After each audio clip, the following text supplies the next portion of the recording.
20,000 years ago, during the last ice age, Earth was a harsh and frozen place.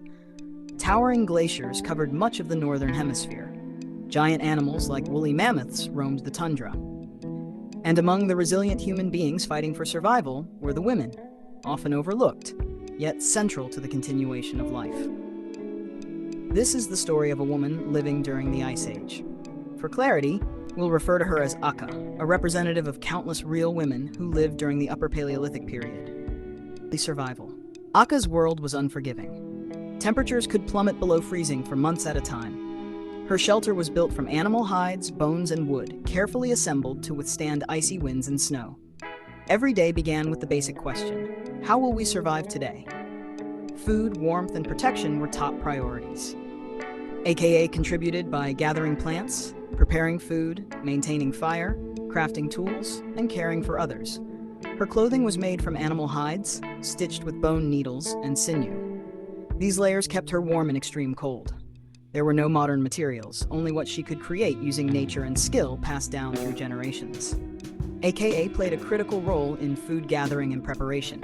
She helped locate edible plants, berries, nuts, roots, and insects, knowledge that required precise understanding of her environment, as many wild plants were toxic if misidentified. Her community likely hunted large animals like mammoths, bison, and reindeer. While men may have been more involved in the hunting itself, women like Akka were essential in processing the meat, cutting, drying, preserving, and cooking. Cooking was done over open flames or in heated stone pits. There were no pots or pans as we know them, but meals could be roasted, boiled using hot rocks in animal skins, or dried for preservation. Nothing went to waste. Organs, marrow, fat, and even bones had value, either as food or tools. Hygiene and toileting. Life without plumbing meant that Akka handled all personal hygiene using the natural world around her. To relieve herself, she would find a private spot near her camp, away from water sources. She may have used materials like leaves, moss, or snow for wiping. There were no toilets, only the earth and her own awareness of cleanliness and health. In winter, this process was especially difficult, requiring resilience and quick adaptation to extreme cold.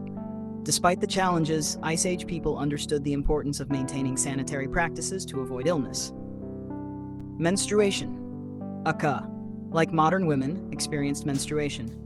There were no menstrual products, but she likely used folded animal skins, moss, grass, or other absorbent plant materials, held in place by leather belts or woven cloth.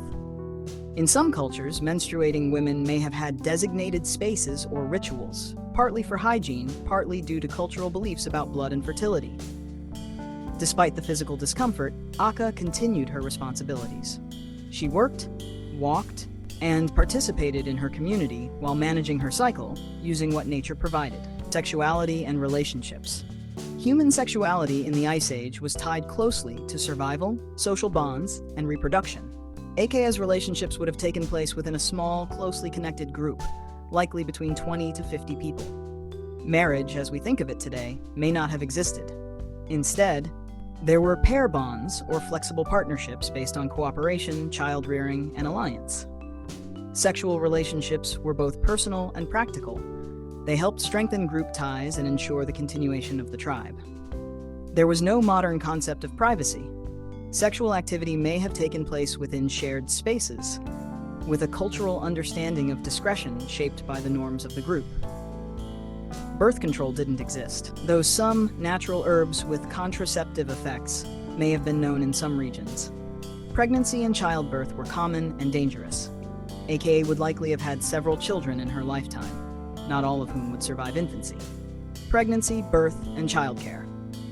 If AKA became pregnant, she continued working throughout her pregnancy, gathering food, crafting tools, and walking long distances. There were no doctors or hospitals, but older women in the community may have acted as midwives. Childbirth likely occurred in squatting positions, assisted by experienced women. The process was risky. Without medical intervention, complications could be fatal to the mother or child. If both survived, Akka immediately resumed her responsibilities, carrying her baby while she worked.